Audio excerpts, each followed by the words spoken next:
Esta semana muchos nos fuimos a dormir hace 2 días con la noticia que 2 sobrinos de la primera dama o la primera combatiente de Venezuela fueron arrestados en Haití y traídos a una corte acá en Nueva York, donde ayer fueron acusados de narcotráfico. Es una noticia que puede generar inclusive más tensiones de las que ya existen en Venezuela, ya que estamos a pocas semanas, como dijo Randy, cuál es el tema del panel de hoy, de las elecciones a la Asamblea Nacional. Ayer ya había gente en Twitter diciendo que el gobierno, para levantar popularidad, debería implementar una misión nueva, la misión Perico. Pero esto refuerza un poco la idea de que a veces tengo con mi editor en el Financial Times de comparar a Venezuela con, no sé si se acuerdan de una película de principios de los años 90, Thelma y Louise, con Gina Davis y Susan Sarandon, acechadas por la policía, están en un auto convertible y se van a un precipicio y apretan el acelerador. No se sabe en qué momento van a caer, pero caen. Y yo creo que un poco Nicolás Maduro, Diosdado Cabello y Silvia Flores, Jorge Arreaza y compañía están un poco en ese auto, apretando el acelerador todos los días. Pero la pregunta para muchos es cuándo van a caer al precipicio. Llega el 6 de diciembre y que podría convertirse en un momento crucial en la historia reciente de Venezuela. Podría ser la peor derrota del chavismo en los últimos 16 años, y eso implicaría una serie de cosas que son las que vamos a discutir hoy. Pero si bien muchas encuestas indican que la oposición tendría ventaja, el campo de juego no es parejo, como muchos de ustedes saben. Falta de medios, tendencia de la Corte Nacional Electoral, fuerzas de choque que pueden impedir votar a la oposición o forzar a votar a chavistas desencantados.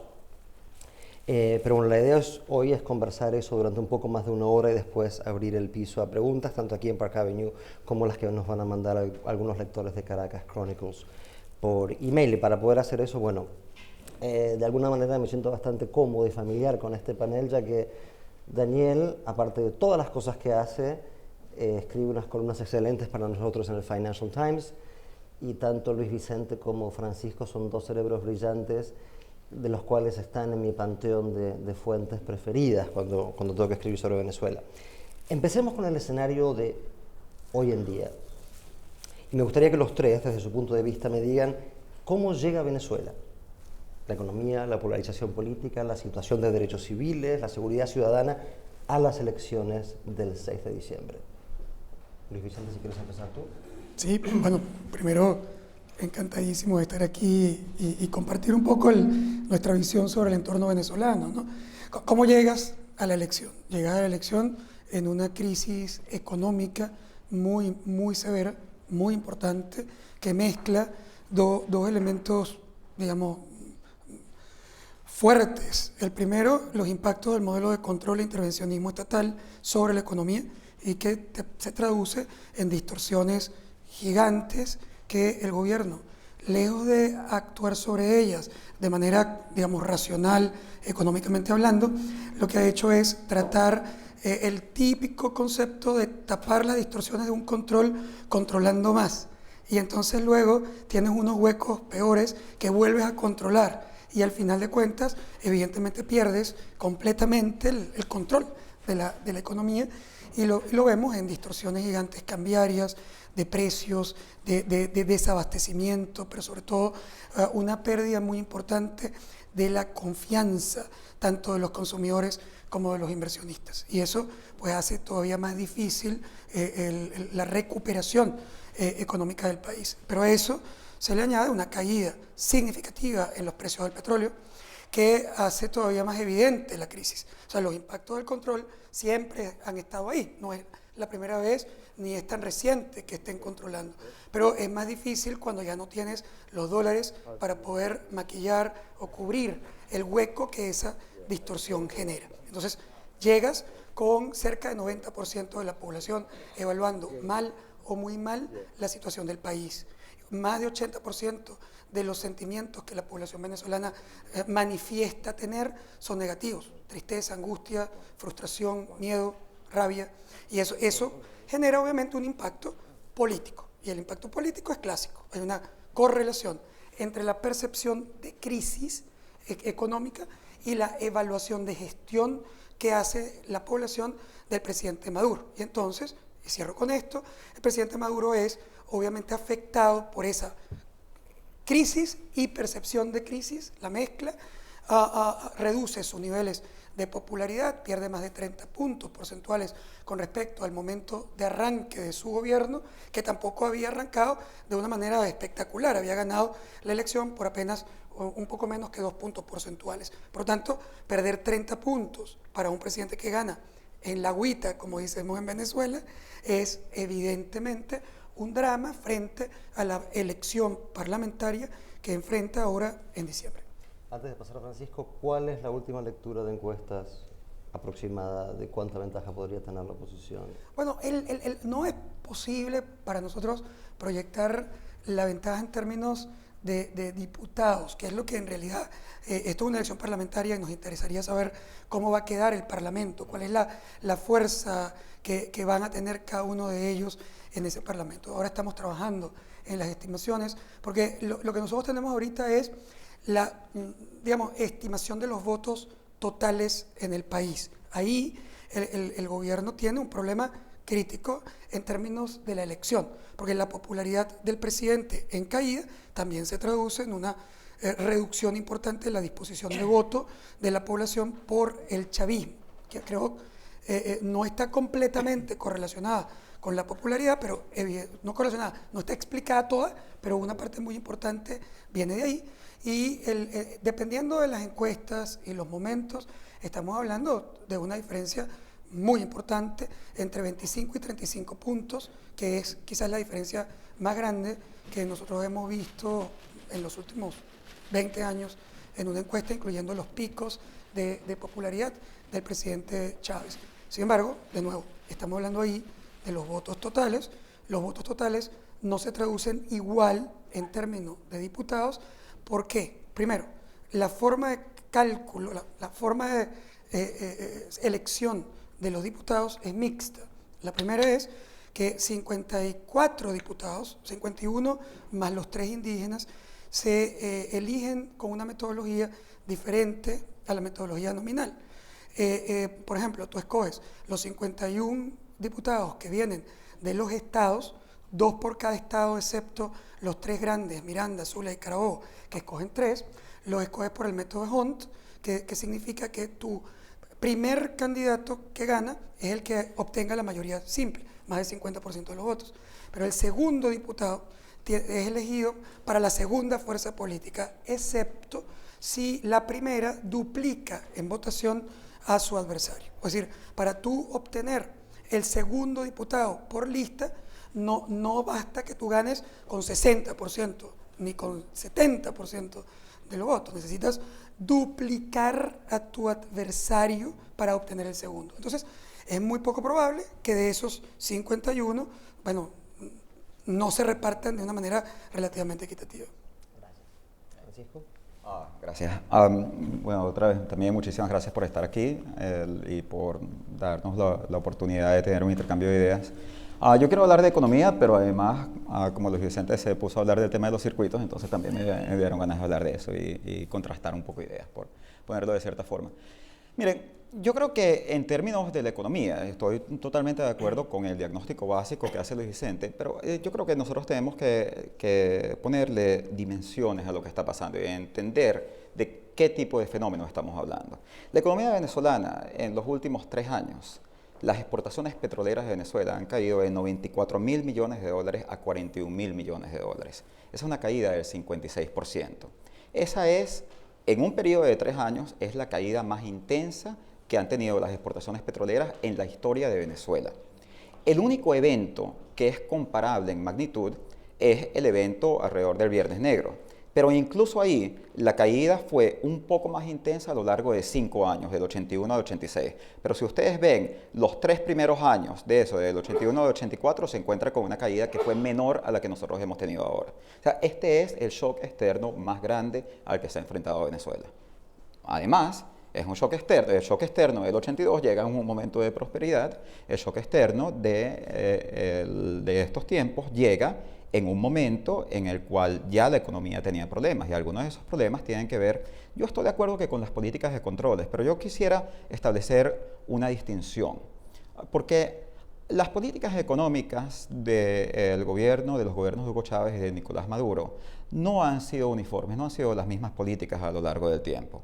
Y algunas de esas políticas son las políticas asociadas con el periodo del 98 al 2012, son políticas de fuerte intervención estatal, políticas de toma de control de empresa privada, por ejemplo, a través de nacionalizaciones, de control sobre la asignación de recursos, por ejemplo, a través de las divisas, alta regulación. Y eso generó una economía con bajo crecimiento de productividad y una economía que creció poco para el boom petrolero que había. Pero lo que comienza a partir del 2013 es otra cosa.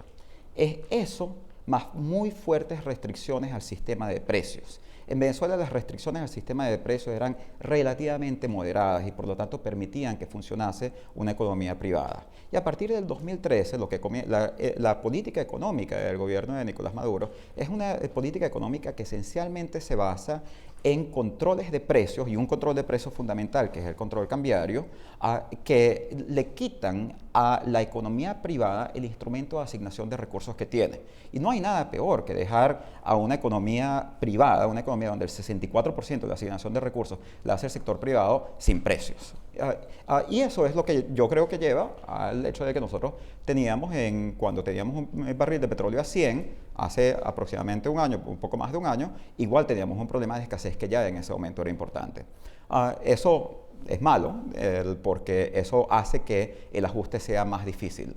Si tú no tienes un sistema de precios, no tienes un sistema de asignación de recursos racional, entonces tenemos el tipo de sistema de asignación de recursos irracional que tenemos en este momento, que te genera los fuertes incentivos para el contrabando de extracción, para la sobrefacturación, y todo el resultado de esas oportunidades de arbitraje que se generan en el sistema es que esos dólares que el gobierno tiene, que quiere dedicar a importaciones, se convierten en menos bienes, porque ahorita no tenemos 40.000 millones de dólares de importaciones, tenemos 40.000 millones de dólares dedicados a las importaciones, de los cuales posiblemente 20.000 millones de dólares son importaciones reales y 20.000 millones de dólares son sobrefacturación, contrabando de extracción, todas las ineficiencias asociadas con el sistema y con los problemas de arbitraje.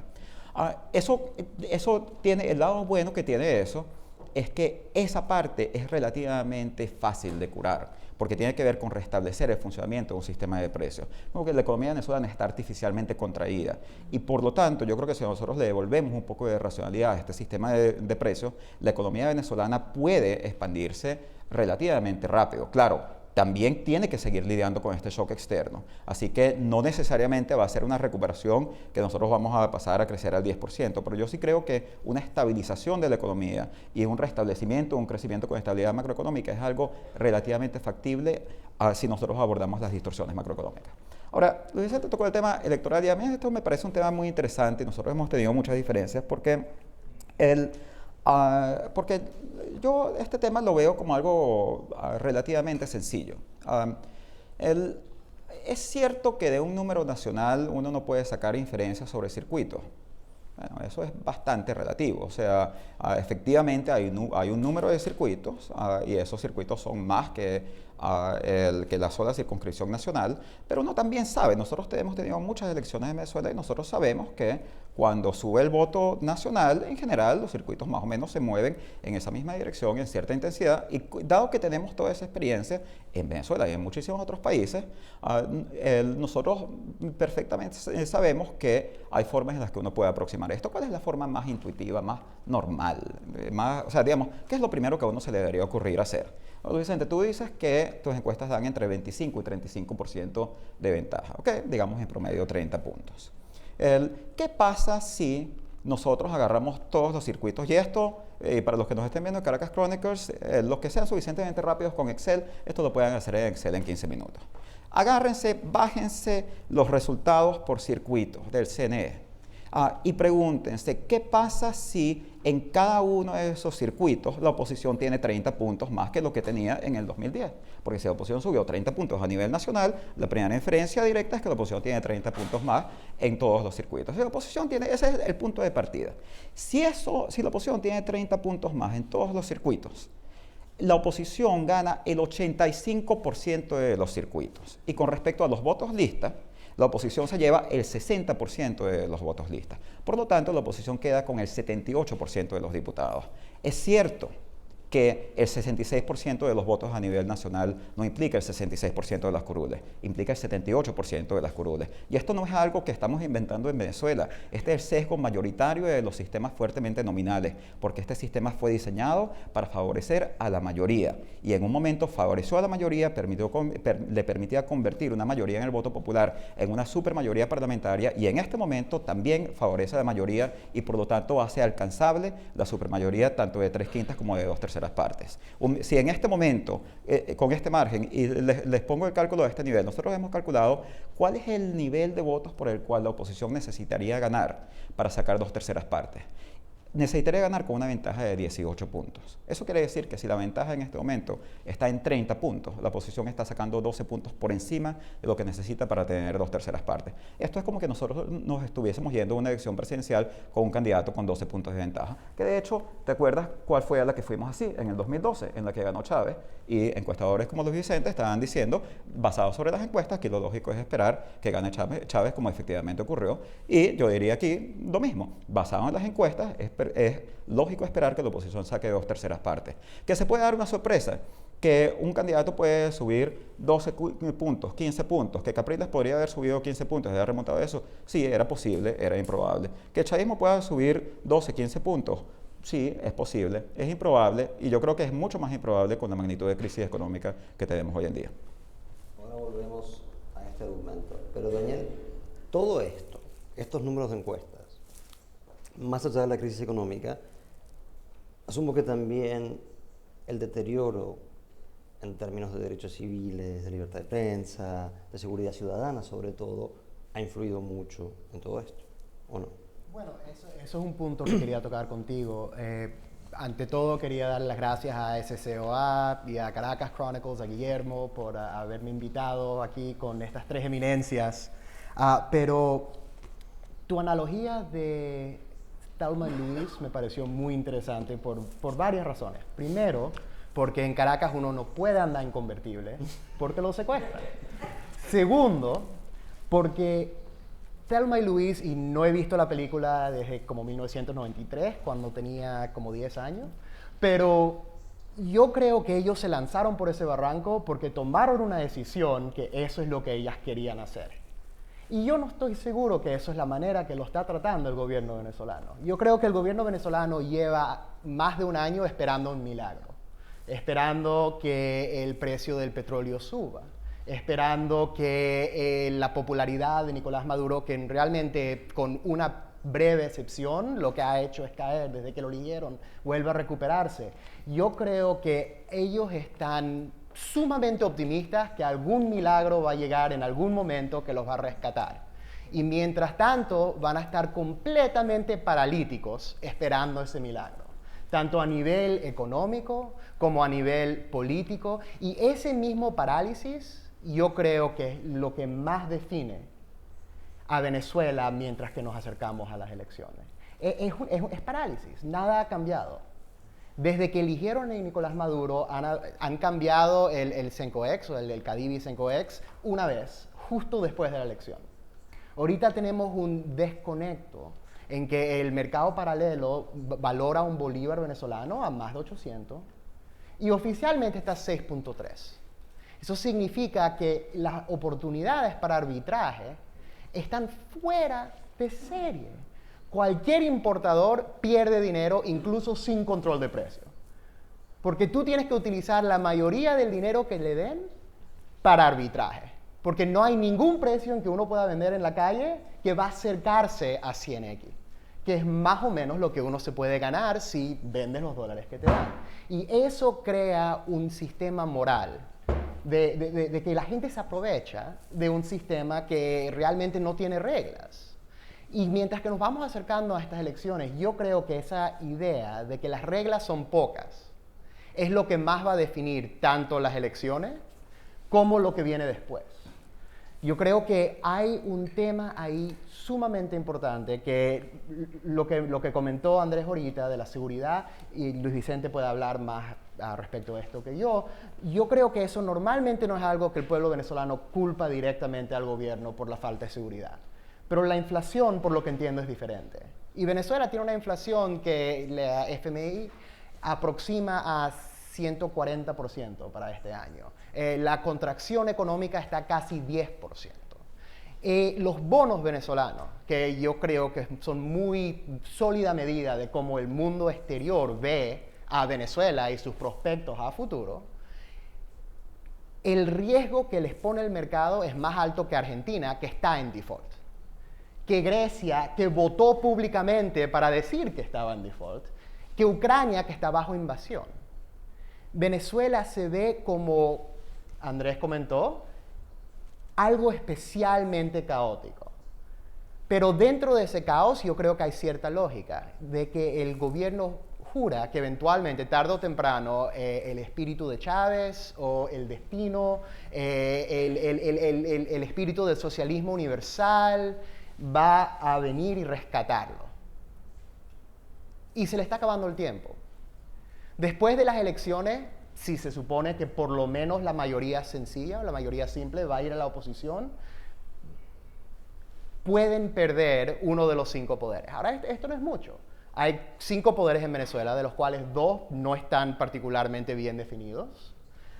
Y el Tribunal Supremo de Justicia, que sí está definido, históricamente tiende a ser un poco débil, y eso lo podemos tratar un poco más tarde. Pero hay un tema ahí que si la oposición gana en la Asamblea, yo creo que el campo de batalla se mueve desde la Asamblea al Tribunal Supremo de Justicia, a los otros poderes. Y yo creo que eso es hasta cierto punto lo que nos podemos esperar. Y obviamente lo que están viviendo los venezolanos en este momento es algo que va a definir esas batallas. Pero entonces, esperando ese milagro, ¿cómo llegan tanto el PSUV por su lado y la oposición por el otro a las elecciones? Bueno, a ver, comprendo tu pregunta y la inquietud de Francisco, que ya la hemos discutido muchas veces. Además es mi cliente, no puedo hablar muy mal. Disclaimer. Esto es censura. A ver, el tema básico es que la oposición llega a esa elección con un evento completamente nuevo para ella, y es ser una clara mayoría y un favorito a ganar una elección. Sí, porque en el pasado eso pudo haber ocurrido. En la elección para el referéndum constitucional termina ganando, pero termina ganando con un punto porcentual y además llegó empatada a esa elección. Es decir, nunca realmente la oposición fue mayoría en ningún evento previo antes de la elección. Claro, lo fue en el discurso, lo fue en muchas manipulaciones de información, lo fue incluso para gente que creía realmente que era una gran mayoría y al final se sorprendía de una derrota que estaba cantada en todos los números serios que tú podías ver. Pero esta es la primera vez que eso no es ficticio. Es la primera vez que la oposición en concreto es, la fuerza favorita. Por cierto, eso no quiere decir, y para mí es importante entenderlo, no quiere decir que el país es un país opositor, por lo menos opositor convencional.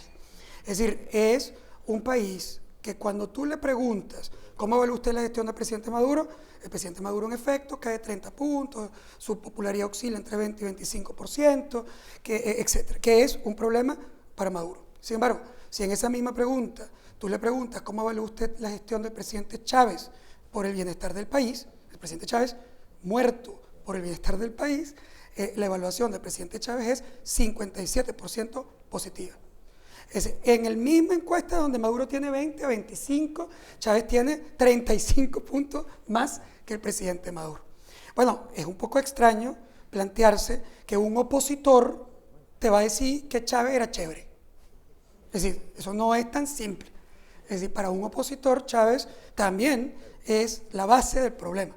Y su historia y su revolución eventualmente son rechazadas. Por lo tanto, estos actores son actores que uno podría definir más bien como una especie de chavistas, si pudiéramos separar el chavismo del madurismo, son una especie de chavistas bravos con Maduro, pero no necesariamente un opositor. Por lo menos, y por cierto, es normal en el proceso político, porque tú no necesariamente pasas directo de un extremo al otro, a lo mejor pasas por el purgatorio.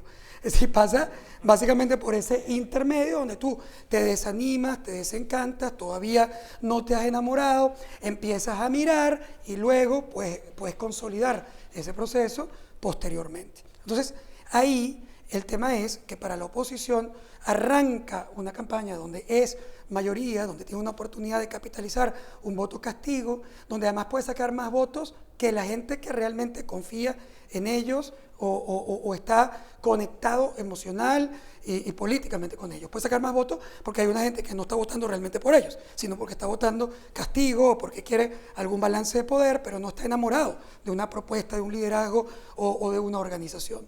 Esa es una oportunidad para consolidar eso que Francisco ve, digamos, claro, y que es para mí un escenario, es decir, un escenario perfectamente posible, que es que simplemente eso que estamos viendo en las encuestas nacionales, se manifieste en términos de voto. Obviamente, la oposición no podía crecer, incluso podríamos ser más agresivos que Francisco, es decir, la oposición no creció 30% en Chacao, porque ya era el 90%.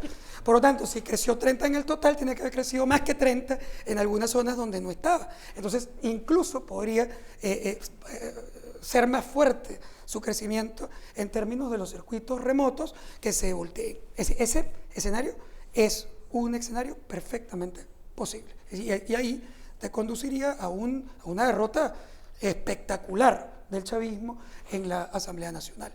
Yo solo tengo que ser conservador en los otros escenarios, quizás porque hemos visto también en el pasado algunas cosas que han cambiado en el tiempo, pero no por un black swan, que siempre puede pasar, y ya al final de cuentas tú no analizas ni proyectas el black swan. Eso si ocurre, y bueno, listo, lo explicaremos después. Pero con la data que tenemos, el riesgo que yo veo básicamente es, primero, que cuando salimos a hacer las encuestas de circuitos, es decir, que ya no son la encuesta nacional, sino los 87 circuitos son 87 elecciones distintas teóricamente a la elección nacional. Esos 87 circuitos, cuando salimos, nosotros encontramos que las diferencias son más pequeñas en los circuitos que lo que estamos viendo a nivel nacional. ¿Es posible que se compensen en los circuitos que no estamos haciendo? Porque no hay 87. Sí, es posible. Pero cuando tú ves esos circuitos que tenemos en la mano, las competencias son competencias más importantes. No es lo que nos esperábamos con la data nacional cuando nos traducimos al circuito en específico. Por ejemplo, hay obviamente un deterioro. Estados completos, chavistas, es decir, que son tradicionalmente chavistas, hoy se muestran empatados. Es decir, no se muestra la oposición arriba, pero se muestran empatados. Ahí la pregunta para proyectar, quiero decir, la pregunta es, ok, ¿y quién tiene la ventaja en un circuito empatado? Donde están por debajo de los errores muestrales las diferencias. Entonces, yo no soy muy proclive a las tesis de los grandes fraudes que en Venezuela son tan fuertes y que también además en algunos organismos internacionales lo son. Yo creo que Venezuela tiene un ventajismo oficial, que usa los recursos públicos, que el preelectoral, evidentemente el gobierno usa toda su fuerza, incluso inconstitucionalmente, porque el uso de los recursos públicos en campaña está prohibido por la Constitución, su poder institucional, etc. Pero la verdad, el cuento del hacker cubano que cambia los votos en la red, y tú votaste y ahora apareció un voto rojo, o sea, eso no es verdad, eso es falso. Y las auditorías son clarísimas, y no son las auditorías del chavismo, son las auditorías de la oposición. Las máquinas automatizadas arrojan el dato correcto, y finalmente la única manera de que el hacker cubano funcionara es que viniera en sociedad con Harry Potter, que hace así y cambia también las actas de los testigos opositores que se llevaron y las tienen en físico en los partidos. Y cuando tú las sumas y las comparas, da lo mismo. Entonces, ¿qué fue? Mágico, también se cambió el acta, no solamente los votos en las máquinas. Lo que sí pasa es que si tú no tienes un testigo en una mesa, obviamente te van a meter todos los votos que puedan en la máquina, y la máquina va a contar el voto que te metan. muerto, vivo, lo que sea, eso sí va a ocurrir. Ahora, ¿eso es un tema chavista? Bueno, en algunos lugares, si el chavismo en una frontera abusivamente no deja entrar un testigo opositor, ahí hay una manipulación electoral. Pero si el testigo no está, déjeme decir una cosa, no es un tema chavista. Tú pones a la mitad de mi oficina radical opositora, la pones en las mesas y lo dejas sin un testigo chavista y ahí sacas 100% de la oposición. Sin que le tiemble el pulso y el 0% de abstención. 0% de abstención y no hay conflicto ético. Es decir, eso tiene que ver con los estímulos que tú pongas. Es decir, si no están los testigos, pues vas a perder. Ahora, ¿esos son 50% de los votos? No, no son. Como no lo fueron en Miranda cuando ganó Enrique Capriles la gobernación, después de haber perdido la presidencial. Como no lo fue en la alcaldía de la señora Ceballos, en San Cristóbal, ni tampoco lo fue en San Diego. Es decir, esos procesos son procesos que tienen sesgos de ventajismo electoral y sobre todo preelectoral, que no es una elección insesgada, obviamente, pero que tampoco es verdad que tú primero no la puedes ganar, etc. Ahora, el ventajismo, así como estoy de alguna manera minimizando el tema de que no se puede ganar la elección en Venezuela porque la trampa y el fraude lo impide, o sea, eso no es verdad. Lo que sí es verdad es que hay un ventajismo, y el ventajismo representa algunos puntitos. A lo mejor no son 10 ni 15, pero sí pueden ser 2, 3 puntos que, a ver, te da de ventaja el tener la fuerza, controlar los medios, controlar la movilización, tener la plata. Entonces, un circuito empatado yo no lo puedo dar necesariamente por sentado que tienen igualdad de probabilidades. Son igualdad de probabilidades estadísticas, pero no son igualdad de probabilidades empíricas. Entonces, ahí pueden haber algunas reversiones que eventualmente arrojen algunos diputados adicionales al chavismo en su batalla electoral.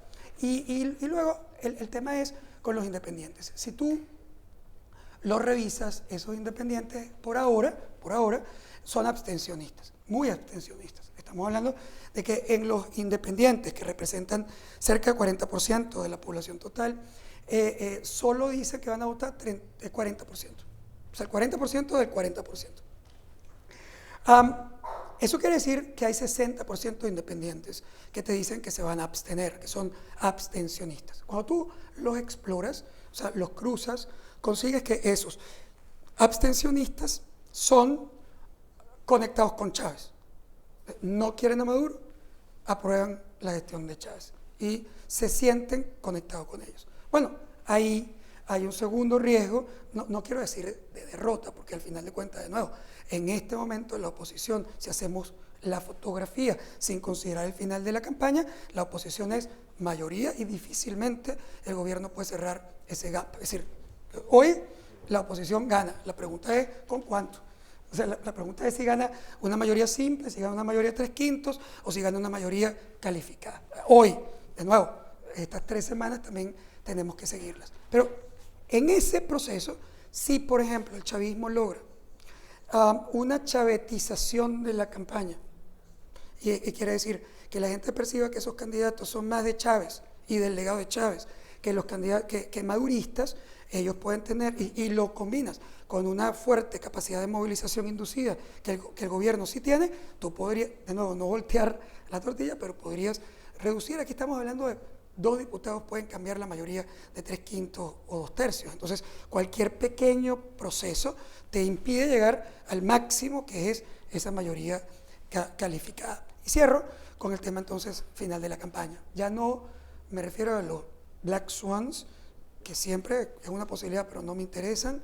Me refiero a la campaña, o sea, a los impactos naturales de una campaña. En una campaña, al cierre de la campaña, un encuestador, y quizás es mi sesgo, es decir, un encuestador hace y es contratado para hacer tracking polls las últimas 2 semanas, encuestas diarias. ¿Por qué a alguien se le puede ocurrir hacer una encuesta diaria en las últimas 2 semanas de la elección? ¿Por qué no la hizo 3 meses antes? ¿Por qué lo hace en las últimas 2 semanas? Porque el último periodo es un periodo de alta sensibilidad. Es cuando los mensajes políticos pueden tener mayor impacto. Es cuando la opinión pública está más pendiente de lo que está pasando. Es cuando los abstencionistas que te dicen que no van a votar se pueden voltear y terminar votando en el proceso electoral. Es cuando las campañas se hacen más intensas porque es el momentum de la verdad. El momento como cuando tú dices que vas a comprar algo y lo compras al final. El 23 comprando los regalos del Niño Jesús. El 24 de la mañana la tarjeta de la noche del concierto. Es decir, es lo mismo, es ese proceso final que te hace hipersensible. Yo no lo iba a usar, pero lo voy a usar igual. Me da como pena aquí en el Consejo de las Américas, tan formal. O sea, pero yo usé un ejemplo con mis alumnos en el IESA sobre el tema del final de la campaña. Mosca, no para explicar que el chavismo podría ganar la elección. Al revés, incluso para explicar que la podría perder peor que lo que incluso Francisco cree que la va a perder. Es decir, podría ser peor que lo que Francisco cree, porque al final puede ser que se cierre el gap o puede ser que se venga como una bola de nieve y que todo el mundo perciba que el chavismo está acabado y que termine votando todo el mundo, o sea, mayoritariamente en todos los circuitos, y sea desastroso el resultado para el chavismo. Eso puede pasar. Más allá de los números que tenemos ahorita, el final de la campaña puede ser el desencadenante de ese elemento. ¿Por qué? Bueno, porque yo decía que es como cuando tú estás en tu carro, tienes muchísimas ganas de ir al baño y te agarra un tráfico horrible en Caracas. Tú pasas 15 minutos de tráfico, estás reventándote y no pasa nada. Cruzas las piernas, haces meditación trascendental, o sea, pero no pasa nada. Pasa media hora y tampoco pasa nada. Eso sí, cuando tú paras tu carro al frente de tu casa, te bajas del carro, metes la llave y abres esa puerta, de la puerta de tu casa a la puerta del baño hay un riesgo gigante. Y es un minuto, pero cambia dramáticamente la situación. O sea, y es un minuto. Entonces, estamos por empezar ese minuto. Y hay que ver cómo se desenvuelve. Francisco. O sea, la verdad que ponerme a la altura de esa metáfora me es difícil, ¿vale? No, mira, hablemos no, o sea, entonces tengo que ponerme a hablar de la balanza de pagos ahora, ¿no? No, mira, hablemos un poco del ventajismo, porque este es un tema bien interesante y yo creo que todos estamos de acuerdo con que en Venezuela hay una serie de condiciones que hacen que el campo de juego no sea un campo nivelado y que hay una ventaja clara para un lado. La pregunta es si la existencia de esa ventaja hace que nosotros no debamos confiar en la predicción que las encuestas hacen de un resultado electoral. Porque resulta que, o sea, uno puede decir sí, en la campaña puede pasar muchas cosas. Y por cierto, yo vuelvo a mi argumento numérico. Estamos en 30, 35 puntos de ventaja. La oposición necesita 18 puntos para sacar las 2/3 partes. Necesita 12 puntos de ventaja para sacar las 3/5 partes, que igual es algo que le da muchísimo poder a la oposición. Entonces, que eso se voltee en un mes, en el último mes, a menos de un mes de la elección, es algo bastante inusual y es algo que movimientos de 10, 15 puntos sí hemos visto. De hecho, el Dacazo fue uno de ellos. Movimientos de 30 puntos no hemos visto en Venezuela y que yo sepa, eso es algo extremadamente inusual. O sea, que campaña y todo, escándalo y todo, cambie una elección 30 puntos a menos de un mes de la elección. No solo eso, sino que además hay metodologías que se han desarrollado para esto. Hacer encuestas es una metodología, pero ¿qué es lo que pasa? La encuesta nos da una predicción. Y lo que los economistas hemos aprendido es que si tú tienes una predicción, y tú tienes otra predicción, y tienes otra predicción, y tienes otra predicción, entonces tú tomas esas predicciones y el conjunto de las predicciones es un mejor predictor que una sola predicción. Esa es una metodología que Nate Silver ha utilizado en Estados Unidos para predecir los resultados de las elecciones norteamericanas y es una metodología que en Bank of America nosotros hemos utilizado para predecir las elecciones venezolanas.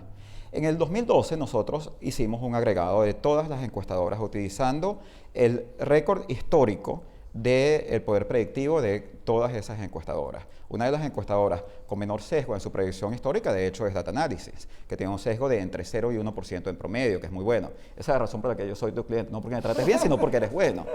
Ahora, pero resulta que que es mucho mejor que utilizar la encuesta de data análisis, es sumarlas todas. Y mucho mejor que sumarlas todas es corregir a cada una de ellas por su sesgo histórico y sumarlas todas. Y mucho mejor que eso es agregarlas todas ellas, corregidas por sesgo, y darle un peso mayor, una ponderación mayor a aquellas que tienen un error de medición, un error de predicción menor históricamente. Eso te da un predictor que termina siendo un predictor sumamente preciso. Ese fue el mismo predictor que un mes antes de las elecciones del 2012 nos dio un margen de ventaja para Chávez de 12 puntos. Ese predictor en este momento está dando 32 puntos de ventaja para la oposición.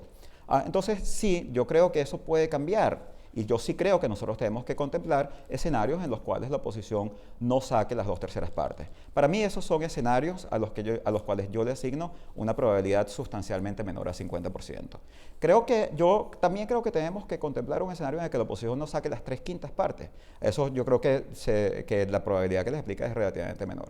Un escenario en el cual el chavismo gane la mayoría de la Asamblea Nacional en este momento es estadísticamente tan improbable. Requeriría que un partido recuperase 30 puntos antes de una elección. Estadísticamente, eso es más o menos parecido a la probabilidad de que el Partido Libertario en Estados Unidos gane las próximas elecciones presidenciales. Eso tiene un interés teórico, académico, no tiene un interés práctico.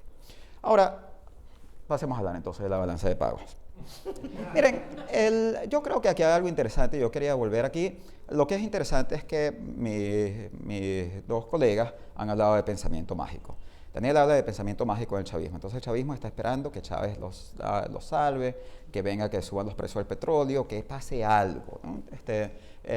Y Luis Vicente nos dice, bueno, la oposición, siempre que el chavismo gana, ha pensado, esto es magia, esto es hacker ruso, el que nos robaron las actas, esto es que hicieron que nos voltearon en 60-40 por el 40-60. Entonces, ahora, el problema es que yo soy economista, entonces yo no pienso en términos de pensamiento mágico, porque si yo pensaba en términos de pensamiento mágico, entonces a mí me raspaban en el doctorado, y yo tuve que acostumbrarme a no pensar así para tratar de entender los fenómenos sociales.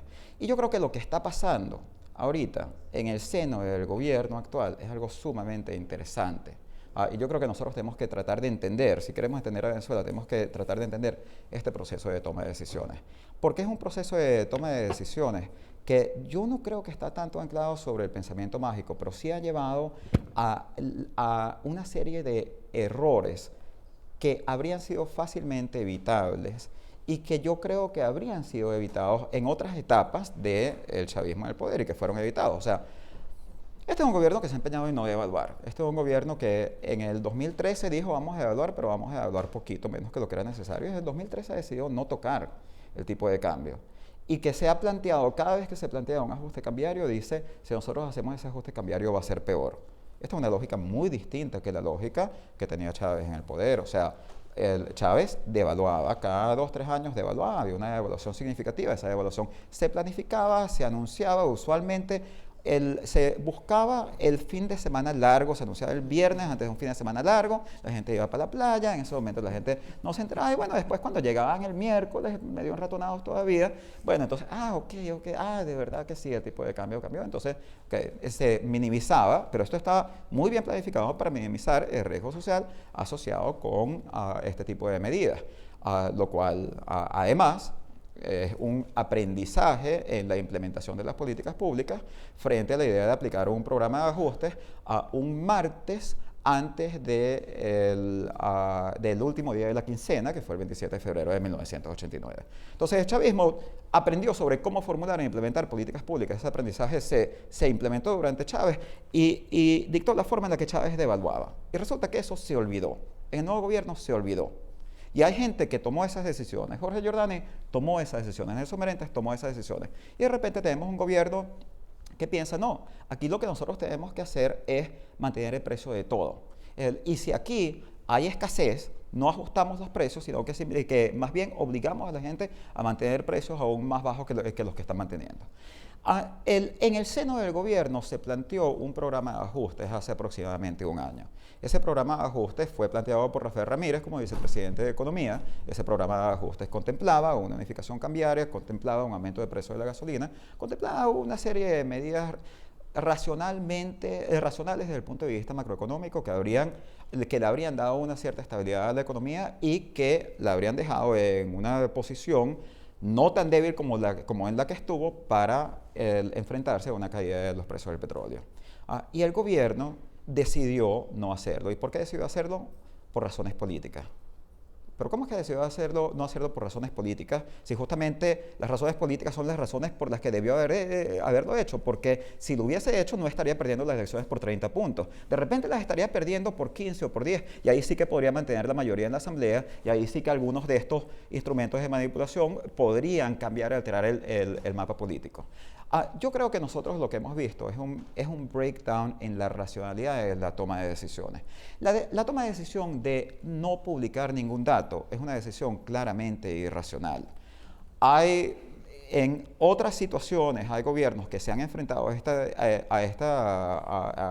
al mismo tipo de costo político asociado con la publicación de un dato, y que han tomado medidas de las cuales yo soy muy crítico y de las cuales yo de ninguna forma apoyaría, más bien me parecen muy negativas, pero que en la dimensión de la negatividad, alterar un dato de inflación es mucho menos malo que dejar al país sin estadísticas. Venezuela no tiene estadísticas. En este momento nosotros no sabemos, o sea, tanto así que el gobierno de Venezuela entrega un informe ante el Securities Exchange Commission con las cifras de 2014, en los cuales no están las cifras completas del 2014, en las cuales hay asteriscos que dicen no está disponible. El gobierno, el emisor de bonos, a la agencia que le está pidiendo esta información para decirle a los tenedores de bonos que aquí el emisor de bonos está cumpliendo con el due diligence de mostrarles la información necesaria para invertir en estos bonos, no entregan esa información completa.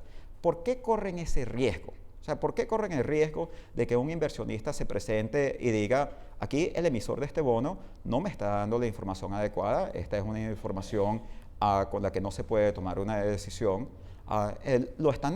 Se está tomando porque la toma de decisiones dentro del gobierno no es racional. Y yo creo que en este gobierno ha ocurrido algo que ocurre en muchísimas organizaciones en crisis, que es que las organizaciones en crisis son organizaciones donde la gente se dedica a apagar fuegos. Y como se dedican a apagar fuegos, entonces están echándole baldes de agua a ese fuego y no entienden que hay un centro, que hay una serie de problemas, que hay una cocina que se quedó prendida y que está saliendo gas por ahí y que eso es lo que está causando el incendio. Entonces, en esa lógica de apagar fuegos, no se están haciendo la serie de preguntas básicas necesarias para resolver incluso algunos de los problemas más esenciales y para no provocar una crisis económica perfectamente evitable, ciertamente de estas magnitudes perfectamente evitable, en un momento electoral. Daniel, ¿cuál es tu apuesta de escenario?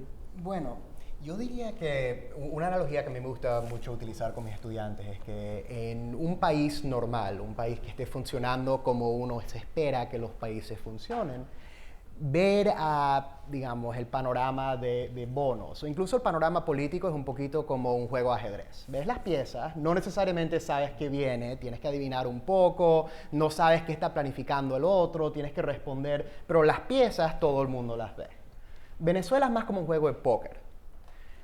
El gobierno tiene las barajas, uno le puede ver la cara al gobierno, puede ver cómo está apostando y cómo no está apostando, pero al fin y al cabo no vas a saber qué es el valor de lo que tiene el gobierno hasta que se acabe la ronda. Y a los negocios internacionales, a las empresas, algunas veces les interesa más jugar póker que ajedrez porque uno puede ganar mucho más dinero jugando póker que ajedrez. Pero es un juego fundamentalmente diferente. Y cuando hablamos del hecho de que Venezuela va a la SEC y le da datos incompletos, es una mentalidad que yo creo que ya se ha vuelto hasta cierto punto costumbre. Y que la gente, y en realidad en ambos lados, no piensa mucho si es fuera de lo normal. Se ve como parte del panorama de hacer negocios en Venezuela, de invertir en Venezuela. Y eso yo creo que es un tema que toca a ambos lados, tanto el gobierno como la oposición, en cómo se están acercando a estas elecciones. El gobierno, yo creo que si acaso el espíritu de Chávez no viene y lo rescata con un cisne negro, que de hecho es un pájaro, viene y los rescata digamos, en la hora 11, ahí tienes un momento en que el gobierno ha ido preparando y ya están empezando a cambiar el panorama para poder gobernar mediante los otros poderes. Entonces, estoy de acuerdo con Luis Vicente que es improbable que vamos a tener o sea, un escenario como lo que publicó Alemsi Salazar de los cubanos mágicos que cambian las urnas en el último momento respecto al Internet, pero sí hay un tema ahí en que si el gobierno pierde la mayoría, pero la oposición no llega a tener los 3/5 o los 2/3, hay poco precedente para saber qué tanto va a poder hacer la oposición en mayoría. Y el gobierno creo que se ha ido preparando poco a poco con eso. O sea, el aumento de salario es una manera de asegurar que la popularidad se preserve hasta cierto punto, por más que vayas a perder las elecciones. Habían 3 jueces del Tribunal Supremo de Justicia que estaban supuestos a retirarse en 2016, que los jubilaron temprano, y ahora los van a reemplazar antes de que cambie control de la Asamblea. Entonces ya están preparándose para esa próxima ronda de póker, en que también probablemente no vamos a poder ver las tarjetas. La oposición tiene otro problema, que es que primero la expectativa de victoria está muy, muy alta. Y si tú ves la reacción de la oposición en el 2013, cuando estuvo más cerca que lo que se esperaba la elección presidencial, y habían un porcentaje grande de la oposición que querían ir a la calle, eso es un problema si la oposición llegar a perder, que estoy de acuerdo con Francisco, que es improbable, o si solo gana una mayoría simple, porque todo el mundo ahorita está esperando 3/5 o 2/3. 60% de diputados para la oposición realmente es una victoria para el gobierno, con las expectativas que hay. Y si esas expectativas se pierden, yo creo que la oposición pudiese reaccionar de una manera que va a ser divisiva para la oposición como tal. Porque uno de los problemas con un país como Venezuela hoy en día es que cuando tienes tanta polarización, cuando cada elección es una guerra de las galaxias, nadie habla de política. O sea, en Venezuela no hacen falta políticos, hacen falta tecnócratas, porque todos se fueron para acá o se fueron para Europa. Si tú le preguntas a algún miembro de la oposición cuál es el plan para la inflación, cuál es el plan para el desempleo, te van a decir algo bastante subjetivo, poco detallado y probablemente algo que no esté de acuerdo con lo que te dijo otro miembro de la oposición 5 minutos antes, 10 minutos antes. Lo que están de acuerdo es que el gobierno es malo y el gobierno tiene que perder. Incluso del gobierno tienes el mismo fenómeno. Y yo creo que eso crea más incertidumbre. Que cuando no están hablando de políticas sencillas, cuando no están hablando de específicos, nadie te está diciendo, tal vez lo más que te pueden decir es para dónde van, pero no te dicen cuál es el trayectorio para llegar para allá. Y sin esa información es muy difícil saber qué esperar. Y eso es algo que afecta tanto al votante como a la oposición. Porque vamos a decir que la oposición gana, pero ganan por menos de lo que se está esperando ahorita, que realmente es 2/3. Si eso no ocurre, entonces el 7 de diciembre tú tienes diferentes oposiciones, con diferentes prioridades. Tienes una oposición que va a decir, Maduro vete hoy. Vas a tener otra oposición que va a decir, necesitamos tener un referéndum revocatorio. Vas a tener otra oposición que dice, lo que necesitamos hacer es poco a poco ir negociando con el gobierno para tener más relevancia en los otros poderes. Y después vas a tener otra oposición que lo que les importa es los presos políticos. Entonces tienes diferentes prioridades. ¿Y cómo van a poder manejar eso cuando ya no hay certidumbre que incluso si trabajan juntos van a poder lograr lo que buscan? Porque el gobierno en 2010, y yo creo que esto es algo que la gente está esperando, si va a haber un habilitante en mi oposición, yo creo que va a haber un habilitante. La pregunta es si viene antes de la elección para que la oposición pierda un poquito de esperanza, o si viene después de la elección para que puedan controlar por más tiempo. Pero va a haber un habilitante y con mayoría simple no vas a poder hacer tomar muchas de las medidas que normalmente se quisieran tomar. Va a ser lo opuesto a lo que pasó en 2010. Cuando el chavismo perdió la mayoría calificada, cambiaron las normas a través del habilitante para que le quitaron importancia, tanto al legislativo como a la mayoría calificada. Esta vez yo me espero que van a hacer lo opuesto. Entonces, si eso llega a ocurrir, a mí me preocupa un poco que la oposición está ganando porque la gente está rechazando el gobierno, pero no se han definido. Yo realmente que hablo con muchas personas de oposición, yo no tengo un panorama claro de cuál es el plan de gobierno o cuál es el plan de gobernar la asamblea que la oposición plantea. Y yo no estoy convencido que la oposición misma lo sabe. Y eso me preocupa a nivel de cómo van a poder trabajar juntos el 7 de diciembre, que va a ser más importante, dado el hecho que tenemos una constitución nueva, que nunca ha tenido separación de poderes, y no hay precedente para esto. Entonces, yo creo que muchos escenarios pueden ocurrir y van a tener que trabajar juntos para poder tener relevancia como mayoría. En esos escenarios, antes de pasar a Francisco, nos quedan 15 minutos, así que les voy a tener 5 minutos cada uno, pero justamente es ese tema. Cada uno elige un escenario, apostemos a que gane la oposición, y a partir de ahí, ¿qué? ¿Qué se puede hacer en base a qué escenario? Como decías tú, liberar presos políticos, asamblea constituyente, referéndum revocatorio, una transición concertada, protestas en algunos lados. ¿Qué puede pasar? Yo les voy a hablar del escenario que yo considero más probable. Y de hecho, es curioso que digas que todo el mundo está esperando 3/5 de 2/3 partes. Ciertamente no todo el mundo con quien yo hablo, porque todo el mundo me dice que yo estoy loco cuando digo que la oposición va a ganar 2/3 partes. Y de hecho, y esto en cierto sentido es lo que me preocupa, que yo creo que se está pensando mucho en el escenario de mayoría simple. Y de mis conversaciones con gente de ambos lados del espectro político, con dirigentes políticos de ambos lados, yo siento que ellos están preparados para un escenario de mayoría simple. La oposición sabe que si gana mayoría simple no va a poder hacer ninguna de estas cosas, va a tener el tribunal en contra, pero también saben que tienen los votos a favor, tal como se lo dicen las encuestas en este momento, y que va a presentar una agenda en la cual, y esto lo han anunciado públicamente, el punto número 1 va a ser una ley de amnistía, van a llamar a los ministros de Economía a rendir cuentas sobre cuál ha sido el desempeño económico. Se va a plantear la posibilidad de votos de censura. El voto de censura lo puede dar la mayoría simple, es vinculante y lleva a la destitución del ministro si lo aprueban a 3/5 partes.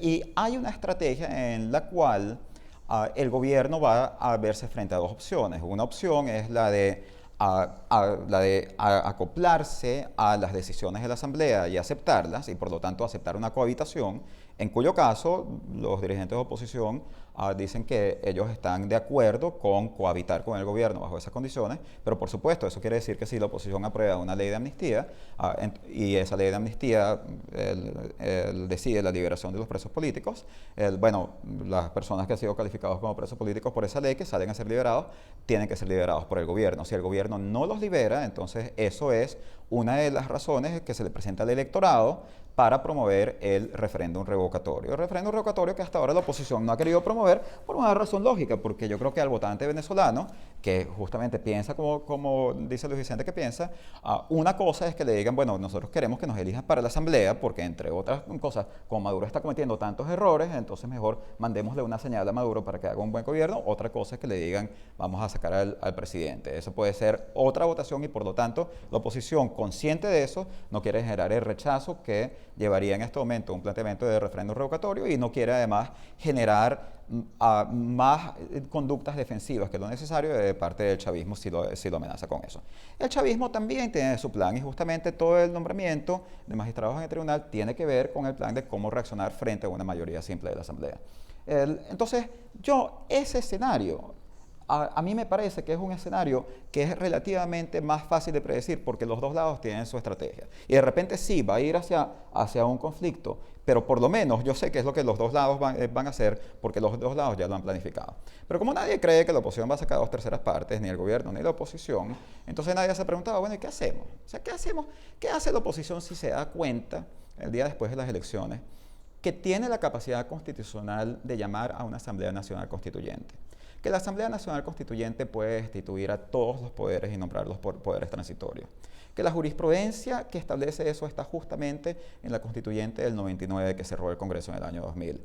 Que cuando la Constituyente se juramentó, el presidente Chávez dijo, yo pongo mi cargo a la orden de la Asamblea Constituyente, que es expresión del poder soberano del pueblo. ¿Cómo va a reaccionar la oposición si tiene ese poder?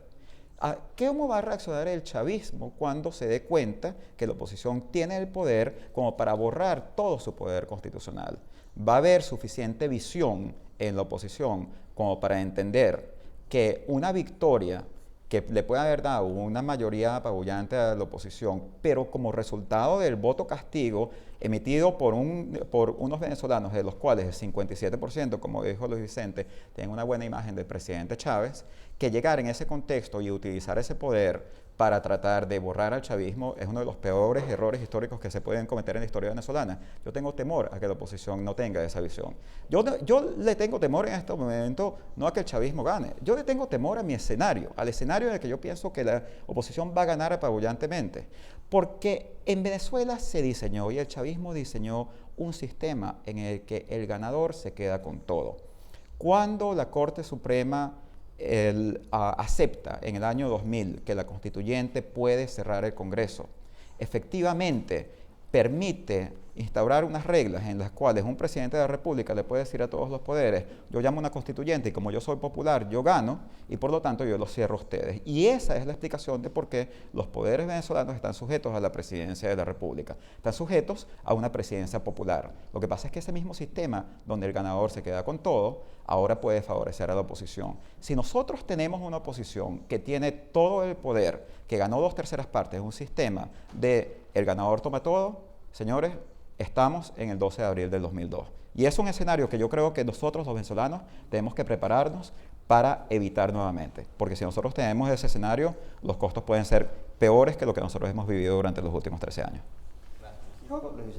Fíjate que yo creo que, y coincido con Francisco en ese escenario, ¿no? Abiertos, para mí están todos los escenarios, con diferentes, obviamente, probabilidades de ocurrencia, pero digo todos los escenarios de triunfo opositor. Para que eso cambie, tendría que cambiar algo en estas 3 semanas, como todavía no lo hemos visto. Para hoy, en el corte transversal, la oposición es el favorito, por lo tanto, el más probable ganador en la elección para la Asamblea Nacional. Luego, de ahí a si es una mayoría simple o una mayoría calificada, para ponerlo dos extremos, porque el 3/5 en el medio tiene también algunos mensajes, pero creo que los más importantes están en esos dos extremos. Es decir, yo creo que puede ser cualquiera de los tres. Es decir, los tres tienen probabilidad de ocurrencia. Esto lo dejo claro, no ya sé que básicamente como Francisco ha sido tan enfático con sus 2/3, si eso ocurre, parece que nosotros jamás dijimos que eso pudiera ocurrir. No, todo lo contrario, eso es un escenario perfectamente factible. Ese escenario de 2/3, en efecto, y coincido totalmente, es un escenario el más difícil en principio, incluso el más difícil para la oposición también. Y digo que es el más difícil para la oposición también, además de porque no creo que está preparada, ni lo está esperando, en efecto, porque también es el que más estimularía su propia fractura o división. O sea, si tú analizas a la oposición, yo creo, la verdad, que la oposición ha hecho un trabajo estupendo en esta elección en términos de lograr su unidad, lograr las listas, lograr la tarjeta unitaria y tratar de establecer una campaña que además ha estado muy concentrada, por cierto, en los temas operativos. Es decir, ellos han hecho mucha ingeniería electoral, los testigos, los miembros de mesa, entendiendo que son mayoría, quieren tratar de minimizar los riesgos que han tenido en el pasado sobre las manipulaciones electorales. Y ahí, además, entre otras cosas, porque el discurso ha sido más difícil. ¿Por qué? Plantear un discurso, creo que Francisco lo pone sobre la mesa cuando dice que no han planteado el referéndum revocatorio, porque plantear cualquier discurso fractura, porque ellos no tienen todos la misma visión de lo que eventualmente, y es normal, además eso es democrático. Si la democracia no es un sistema de consensos, la democracia es un sistema para dirimir el disenso, y el único consenso es alrededor de las reglas de juego a través de las cuales va a dirimir ese disenso. Ahora, en ese disenso tan grande, tú tienes al menos 2 clústeres dentro de la oposición. Ahí la gente está yendo por 2 cosas distintas. Hay grupos cuyo objetivo de esta elección es, en efecto, una excusa para poder replantear la necesidad de luchar de manera dura y radical por la salida del gobierno del presidente Maduro. ¿Por qué? No porque sean unos golpistas, sino porque no confían o no creen que el gobierno venezolano va a entregar el poder ni aquí ni en una elección presidencial si pierde electoralmente. Entonces, si tú sientes que eso no es una democracia, yo no estoy calificando, estoy hablando del pensamiento del grupo básicamente, digamos, que tiene una visión de desconfianza total sobre la posibilidad de la democracia frente al gobierno de Venezuela. O sea, si tú crees que es una dictadura, crees que no van a salir por los votos, creen que si tú ganas de todas maneras te van a tirar 3 trompetillas y van a utilizar las armas y los militares para quedarse en el poder, entonces, ¿para qué vas por una elección? Bueno, hay una razón. La razón en ese grupo es, ok, nosotros hicimos unos intentos, los intentos fueron frustrados, la gente no está motivada en este momento a esa participación, es momento primero de mostrarle a la gente que es mayoría. Y una vez que le muestres que es mayoría y si es contundente, como 2/3, además es súper mayoría, entonces le vamos a decir, y este gobierno no te va a respetar. Y por lo tanto hay que ir a la lucha, como plantea Daniel, es decir, esto es simplemente el fin del asunto, esto es un plebiscito, hay que pedirle a Maduro que se vaya, y además cuanto antes mejor. ¿Por qué? Bueno, porque a lo mejor le sube el precio del petróleo y le ocurre el milagro ese que Daniel estaba esperando, y entonces la cosa se complica. Y este es el momento. Es decir, hay un grupo de personas que piensan así, que yo no estoy criticándolos ni evaluándolos, estoy describiéndolos. El objetivo de esa elección es distinto al objetivo de otros, de los moderados, que en realidad creen que no importa que el evento electoral en Venezuela esté sesgado, ¿sí? La elección es la vía para rescatar los equilibrios y que básicamente tú puedes conducirte hasta el año 2019 o antes, si eventualmente es necesario establecer una negociación de transición. Básicamente eso necesita participación, voto, y que el voto va a presionar los cambios. Y ahí usan ejemplos muchísimos. Es decir, ¿quién pensaba que Pinochet con toda su fuerza, incluso siendo un dictador, podía salir por un proceso electoral? ¿O cómo te imaginabas que en Sudáfrica terminaras en una elección? ¿O cómo es que Daniel Ortega, después de una revolución sangrienta, que no es la venezolana por cierto, terminara en una elección y lo sacara a chamorros? Es decir, esos procesos en los moderados son el mecanismo o la razón por la que tú participas en el proceso electoral, muestras la mayoría y piensas que vas a presionar los cambios primero en el gobierno y cuando ocurra democráticamente de gobierno. Ahora, esas dos cosas se enfrentan en un escenario de 2/3. Es decir, quizás no se enfrentan en el mayoría simple, porque vas a tener que negociar, ¿sí? Porque no tienes la fuerza para lo que está buscando el primer grupo. Pero si tú eres una mayoría contundente, y mosca de nuevo, ni siquiera estoy evaluando si eso es bueno o malo, esa noche, sin duda, va a haber un grupo de actores que no importa lo que hayan dicho en ninguna mesa de unidad, van a sentir que tienen que llamar a tratar de aprovechar esto, de ese triunfo, y tratar de buscar un mecanismo para que el presidente Maduro salga para negociar con alguien. Es un sentimiento que va a estar ahí. Y por cierto, la mesa de unidad no lo va a poder controlar, que va desde una cosa no constitucional hasta incluso la constitucional, de solicitar esa misma noche el referéndum revocatorio, que a lo mejor no es lo que más le conviene, incluso a la oposición, hasta que no pueda negociar, establecer los vínculos, entender que nada va a ser estable, por lo menos en mi opinión, nada va a ser estable si eso no parte de una negociación política en la que diferentes actores tengan la capacidad de articularse para garantizar estabilidad a futuro. Porque de lo contrario, eso a lo mejor ganas y a lo mejor lo logras, pero el final es inestabilidad de todas maneras, porque lo que estaría cambiando es uno por otro, pero el otro que va para acá tiene plata, te quiere sacar, a generar una expectativa que no va a poder cumplir tan rápido, mucho menos en el medio de una no concertación nacional. Yo termino aquí contando un cuento, así como, no como el otro, pero es un cuento argentino, que lo oí en Argentina hace muchos años, donde el presidente de Argentina estaba con el ministro de la Defensa y el ministro de la Defensa le estaba planteando que la única solución para Argentina era que bombardeara a los Estados Unidos. Y dice, ¿por qué? ¿Tú estás loco? Dice, ¿cómo va a bombardear a Estados Unidos? Bueno, mira lo que le pasó a Alemania. sea, se metieron en la guerra, Klum, se fueron, les dieron duro, pero al final, míralo, es una potencia mundial.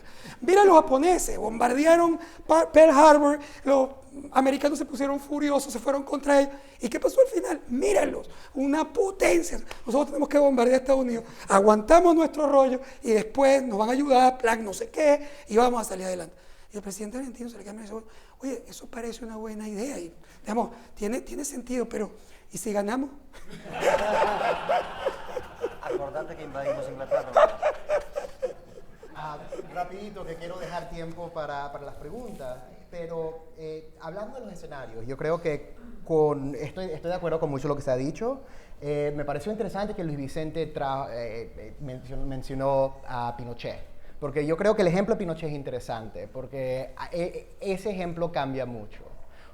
Existió una época en que gobiernos, digamos, con poca credibilidad respecto lo legal a nivel internacional, digamos, cuando se iban tenían opciones. Teníamos ese arquetipo latinoamericano del coronel, nadie le escribe. ¿Sabes? Te vas, te quedas tu dinero, te vas a Panamá como Serrano, te vas a Madrid, te vas a Nueva York, a París. Vives con tu dinero y nosotros como país vamos a transicionar. Y eso fue hasta cierto punto lo que le prometieron a Pinochet. Pinochet se fue de modo electoral porque cambiaron la constitución chilena para que él fuera senador por vida y con eso había una impunidad permanente que se suponía. Y él se retiró y murió en la cárcel. En Guatemala se hizo algo parecido con muchos de los generales durante la guerra y terminó en lo mismo. Entonces creo que los incentivos para gobiernos que sienten que los pueden demandar o los pueden atacar cuando salgan del poder para transicionar de métodos de manera democrática es problemática. Y yo creo que eso es una dinámica que ha cambiado mucho en los últimos 10 años y que es altamente relevante al caso que tenemos. Creo que va a ser una batalla, sea mayoría simple, sea mayoría calificada, pero los campos de batalla pueden cambiar. Yo creo que con una mayoría simple el Tribunal Supremo de Justicia se vuelve muy importante. Y el Tribunal Supremo de Justicia históricamente en Venezuela es un poder bastante débil. Se voltea bastante, no solo porque el gobierno le diga que se voltee, pero por la población. Si tú ves lo que ocurrió en 1992 con el golpeachment de Carlos Andrés, si tú ves lo que ocurrió en el 99 con la propia constituyente, hubieron temas ahí en que el Tribunal Supremo de Justicia votó como las personas, o digamos como en lo que era popular, no necesariamente lo que era más obviamente legal en su momento. Entonces creo que con una mayoría contundente, una mayoría calificada, el Tribunal Supremo de Justicia, el chavismo no puede necesariamente contar mucho con eso. Que le deja al CNE y el Ejecutivo. Y ahí tendrías una división de poderes mucho más importante, mucho más interesante, que creo que puede ser mucho más inestable. Creo que con mayoría simple vas a tener una especie, ¿sabes? Vas a tener una pérdida de relevancia para la Asamblea Nacional hasta cierto punto y vas a tener muchas negociaciones que no necesariamente vayan a rendir mucho, pero lo que sí puede cambiar es entierra la idea de que el chavismo es mayoría. O sea, la entierra bien enterrada. Y eso es algo que yo creo que puede afectar tanto nacionalmente como internacionalmente. Y también el chavismo va a tener que encontrarse a sí mismo sin esa suposición. Y además van a tener muchos problemas a nivel de recursos humanos. Por ejemplo, Diosdado Cabello, que ahorita es jefe de la Asamblea Nacional o presidente de la Asamblea Nacional, si pierdes la Asamblea, no queda particularmente claro qué haces con él. Algo tienes que hacer. Con Maduro, obviamente, el político más importante y con más peso en Venezuela. Pero ya ha sido ministro de Infraestructura, ya ha sido ministro de Justicia. No puede ser canciller porque se le complica salir del país actualmente. No puedes darle el Ministerio de Finanzas porque se le complica actualmente salir del país. Defensa es lo obvio. Y eso que el ministro de Defensa ahorita tiene unos problemas de salud, entonces, pero ahí también tienes algo que es complicado, porque Diosdado es un capitán, y eso es un cargo que históricamente le va a los generales. Entonces, no hay digamos, sin contar a José Vicente, que fue un enfrentamiento hasta cierto punto de Chávez con las Fuerzas Armadas. Entonces, ahí tienes muchos problemas a nivel interno para el gobierno que puede generar ser minoría. Por más que yo creo que a nivel legislativo no necesariamente va a cambiar mucho, yo creo que la dinámica respecto tanto la oposición con el chavismo, la dinámica entre diferentes facciones del chavismo, que se han unido mucho en el último año cuando empezaron los problemas financieros, pero que se veían divisiones antes de eso. Yo creo que eso puede surgir nuevamente. Entonces, ambos son panoramas que creo que son muy interesantes y que pueden generar cambios a plazo mediano o largo. Gracias a todos. Voy a abrir el piso a preguntas. Tenemos algunas preguntas aquí y preguntas que nos ha enviado la gente de Caracas Chronicles, así que las voy a alternar. Para la gente que está acá, les pido por favor, identifíquense con nombre y apellido. Si pertenecen a alguna organización, díganos cuál es y háganle una pregunta y no un statement. ¿Ok? Empezamos con el señor aquí. Y a ustedes las respuestas breves, por favor. Me llamo Brian Gately, jubilado ahora, pero antes con ONG, con cooperativas de ahorro y crédito. Mi pregunta es, viví 4 años en Bolivia, admiro a Evo Morales, pero ¿por qué la economía en Bolivia va mucho mejor que de Venezuela cuando ambos hombres son del mismo lado izquierdo? Francisco. Sí, para mí es sumamente simple porque en el manejo de la economía boliviana es un manejo mucho más racional. El manejo macroeconómico de la economía boliviana es un manejo mucho más racional y en Bolivia no se han impuesto las distorsiones de precios que se han impuesto en Venezuela. Y eso lo que te demuestra es que tal vez los gobiernos de centro, de derecha, son mejores que los gobiernos de izquierda en términos de crecimiento. Ahí hay una discusión sobre eso, si las políticas más intervencionistas o no de verdad te generan crecimiento. Pero yo creo que la crisis que tenemos en Venezuela no es producto de unas políticas que llevaron a hacer el Estado un poco más grande y llevaron al Estado a regular e intervenir más. No, es de un gobierno que decidió acabar con el sistema de precios. Y si tú decides acabar con el sistema de precios, o sea, tú básicamente estás destruyendo algo fundamental que hace que una economía privada funcione. Y es ese error de política económica lo que ha llevado al descalabro económico durante este gobierno. Yo creo que Bolivia también tiene, solo para agregar algo brevemente, una ventaja en que Evo Morales tiene cierta popularidad por razones demográficas que lo lleva a sentirse bastante cómodo. Entonces el Ministerio de Finanzas es muy independiente, toma decisiones independientes de lo que diga el presidente, que controla mucho de la retórica política que uno ve desde el exterior, pero que no necesariamente cambia el panorama financiero. Entonces creo que el chavismo nunca fue así. Tenías a Chávez que controlaba hasta cierto punto todo. Y cuando surgían otras fuerzas dentro del chavismo, no duraban mucho, con pocas excepciones. En Evo Morales no tiene esa misma tendencia. Entonces has tenido un fenómeno en que tiene no muchas, pero tienes varias políticas liberales que han sobrevivido, pero al mismo tiempo tienes una retórica muy de izquierda, socialista, universalista, que no necesariamente afecta al panorama de inversión o al panorama financiero. Una pregunta que viene de Caracas Chronicles, de @gmansuti. ¿Qué tan cuestionada está la oposición en torno a la necesidad de hacer ajustes económicos? ¿Sería posible que la MUD ganase la Asamblea Nacional, pero partidos como Acción Democrática se negasen a derogar la Ley Orgánica de Precios Justos o desmontar el control de cambios? Por lo menos desde la perspectiva que yo he visto, básicamente lo que tú puedes ver es lo que discutes con los líderes en la MUD o los líderes de los partidos. Yo la verdad creo que en principio, aunque el centro del debate es político, por supuesto han discutido de manera importante el tema de la necesidad de cambio en el modelo económico venezolano. Yo no creo que de manera demasiado sofisticada, eso no creo que ha pasado así, pero yo creo que ellos están claros, creo que eventualmente habría una oportunidad. Yo no creo que eso va a ocurrir realmente desde el Congreso, pero sí puede ser parte de las presiones y las negociaciones con el Estado, si fuera bien hecho, que eventualmente nos lleve ahí. Ahora, ¿cuál es el estímulo? Ellos mencionan Acción Democrática, pero no es solo Acción Democrática, cualquier político. ¿Por qué el gobierno no toma decisiones, por ejemplo, de ajuste o de estabilización o de liberación en el mercado cambiario? Que es tan obvia la necesidad. No es verdad que no la toma porque el presidente Maduro no sabe que eso es importante o que le está haciendo daño el control. O sea, no es verdad. Si ustedes chequean los discursos de Maduro desde el principio de su gobierno, si chequean los discursos de Merentes cuando era vicepresidente económico, si vuelves a ver las propuestas de Ramírez en Londres hace un año, más o menos, sí, ¿qué había ahí? Había una oferta, pero un reconocimiento del que el control que tenías no funcionaba. Lo reconoció Maduro, lo reconoció su vicepresidente económico, que no lo iban a reconocer si él no hubiera de alguna manera estado claro el presidente. Pero al final no ocurrió.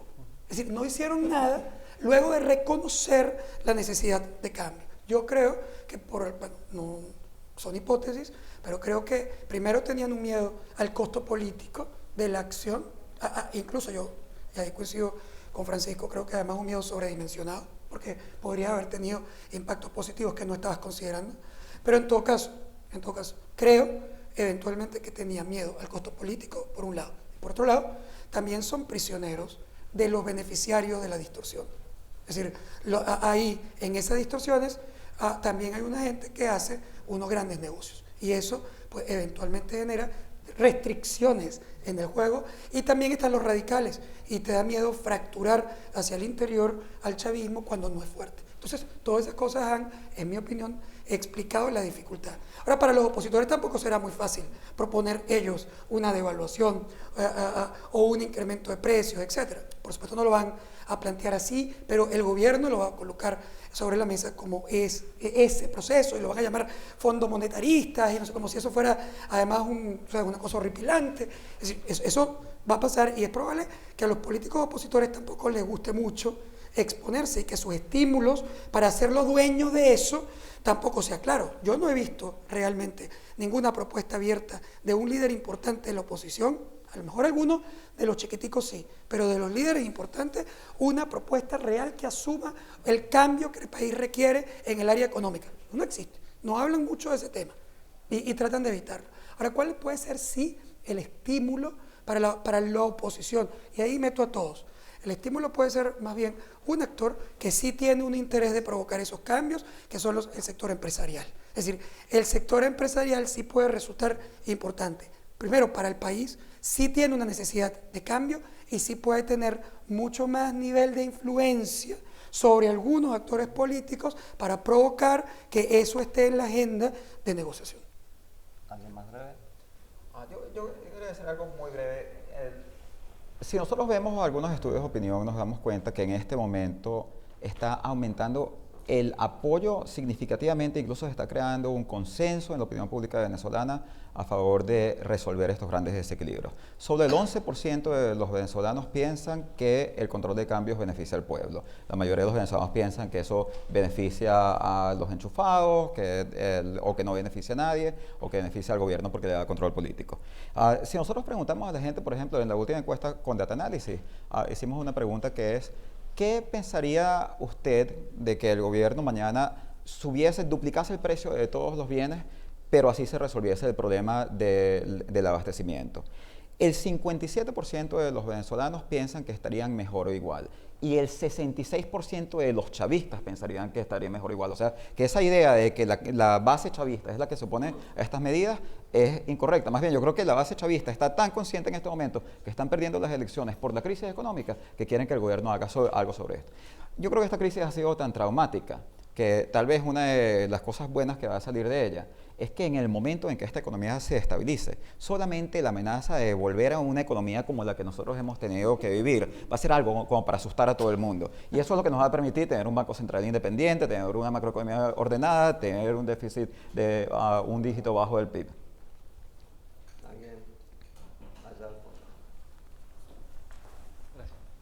Hola, ¿qué tal? Diego Sola y trabajo aquí en el Banco de Tokio. Dos preguntitas breves. La primera se tocó solo por encima, ¿no? Y me preguntó cómo ven ustedes el rol de los militares en la elección, ¿no? Y entiendo que por su background profesional, pues quizás no querían ahondar mucho en el tema, pero es un hecho que los militares han estado, pues, activamente involucrados en la última década en la política venezolana y visiblemente activos en, por ejemplo, la reforma del constitucional de 2007, ¿no? Si podían ver, Ibsen Martínez, por ejemplo, no sé si lo leyeron, un artículo muy bueno en El País hace unos días, se llama Premortem y dice, imaginemos un escenario donde la oposición gana, ¿no?, electoralmente, pero el chavismo acorralado, y o sea, no es secreto que la cúpula militar del gobierno pues, tiene el poder, en efecto, para negar unas elecciones o para cometer fraude.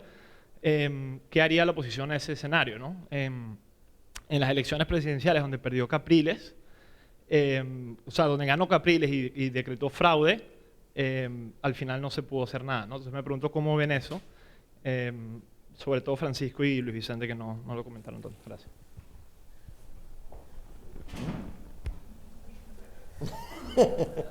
Exacto. A ver, yo no hago análisis mucho sobre el sector militar y lo que ocurre adentro, entre otras cosas porque no tengo ni la más remota idea. El sector militar es una caja negra y cualquiera que venga a hacer un análisis muy sofisticado, que además no te explique que es una hipótesis, te está mintiendo. Porque no hay información, no podemos encuestarlo, no van a hablar contigo, nadie va a hacer un comentario abierto. Puede ser que algún militar pana te diga, eso no te permite entender bien cuál es su opinión y cómo están hacia el interior. Tú puedes hacer una hipótesis.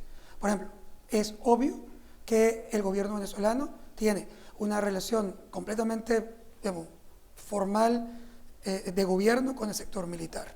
O sea, es obvio. O sea, el vicepresidente económico del país, ministro de Finanzas, es un general activo. El ministro de Alimentación, que controla la parte más importante de las importaciones del país, es un general activo. El ministro de Interior y Justicia, que controla policía y jueces, es un general activo. El ministro que controla las relaciones interinstitucionales del país, una almirante activa. Por tanto, estamos hablando de un gobierno perfectamente vinculado al sector militar y el sector militar participa abiertamente en el gobierno y forma parte de ese juego y además probablemente sirve como un soporte de la gobernabilidad del presidente Maduro, que tiene una pata más débil que Chávez, que era que Chávez tenía una gobernabilidad que venía directo de su popularidad. Y eso no lo tiene el presidente Maduro, por tanto el sector militar juega un rol importante. Yo no sé, de nuevo, cómo está adentro, más allá de hipótesis personales, pero lo que sí sé es que cualquier cambio que vaya a ocurrir en Venezuela los impacta. Y por lo tanto, si ese cambio los impacta, lo más probable es que cualquiera que quiera hacer un cambio estable pase o tenga que pasar por una negociación que incorpore al sector militar en ese proceso. De lo contrario, en mi opinión, sería un cambio inestable. Le voy a dar otra pregunta a Caracas Chronicles. Esta viene de @daus_ucb. ¿Qué probabilidad asignarían a un evento de tail risk relacionado al resultado de las elecciones parlamentarias? Por ejemplo, el riesgo que el gobierno no reconozca los resultados, aplique una ley habilitante de emergencia, etcétera, con el objeto de anular una derrota electoral y mantener el poder. ¿Any takers? Yo voy a hablar de lo del habilitante, que fue algo que surgió antes, que es algo muy interesante. Bueno, primero, yo por razones que he explicado, yo le asigno el grueso, el alto de las probabilidades a 2/3 partes y 3/5 partes, o 3/5 partes. 3/5 partes es la mayoría necesaria para aprobar un habilitante, por lo tanto también es la mayoría necesaria para derogar un habilitante. Por lo tanto, una mayoría de 3/5 partes podría derogar un habilitante. Ahora, no nos olvidemos de cuán difícil fue para el gobierno conseguir las 3/5 partes para el habilitante. El presidente Maduro dedicó mucho tiempo a una campaña para tratar de conseguir al diputado 99 y efectivamente en medio de todo ese proceso no hubo un cambio de votos de la oposición, sino hasta que se dio la destitución de Mario Corina Machado, en cuyo caso su suplente terminó votando a favor del habilitante. La pregunta que yo me haría es, supongámonos que la oposición gana por un margen elevado, una victoria decisiva, contundente. ¿Podemos estar seguros que los 99 diputados que votaron a favor de una ley habilitante para el presidente Maduro, que son exactamente los 99 diputados que tiene el gobierno en este momento, todos van a apoyar la aprobación de un habilitante durante el mes de diciembre en ese momento? Yo visualizo como posible o un escenario en el cual a uno de esos 99 diputados, que es todo lo que basta y sobra para que eso ocurra, él, digamos, tal vez decida pensar 2 veces, o tal vez decida irse de vacaciones anticipadas, o tal vez tenga unos dolores de barriga muy intensos esos días. Muchísimas gracias a todos. Vamos a tener que cerrar porque el tiempo es tirano. Muchísimas gracias Luis Vicente, Francisco y Daniel. Y bueno, esperemos que no caigan en el abismo de Thelma y Louise, Venezuela. Y hay un gran cómico, bueno, actor británico, Albert Finney, que dice que the secret to riches is the same as the secret to comedy, and that is timing. Esperemos que todos los venezolanos sepan aprovechar este timing. Muchas gracias.